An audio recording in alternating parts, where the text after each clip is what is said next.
Hello नमस्ते नमस्कार साथी सब। देखियो आइ जे छै पूरा ठंडी मौसम जे छै, पूरा मौसम पूरा गड़बड़ायल गेल छै।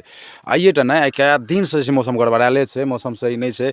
बहुत जाड़ जे छै बढ़ि गेल छै और बढ़ला जे छै ई देख सकै छियै मौसम केहन खराब छै ने, पूरा डेंजर छै मौसम। एना देखियौ ने कते मतलब देखाबैमे नजर तऽ कामे नहि करै छै, कैमरा की काम करतै बुझलियै ने।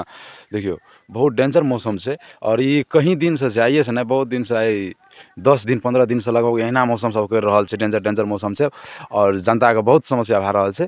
और एहि नेता सबके जे छै घरोमे हीटर लगल छै आ कथी कहै छै ऑफिसोमे हीटर चाही, लेकिन जनता एहि जाड़मे एहन मौसममे एहन खतरा मौसमके सामना करि रहल छै, ठिठुर रहल छै जाड़मे। ओहि सबके नेता सबके कोनो परवाह नहि छै। और ठाममे तऽ कतऽ की, लेकिन हमरा वार्ड नंबर 2 में एखन तक शायद नहि कोनो चीजके व्यवस्था छै।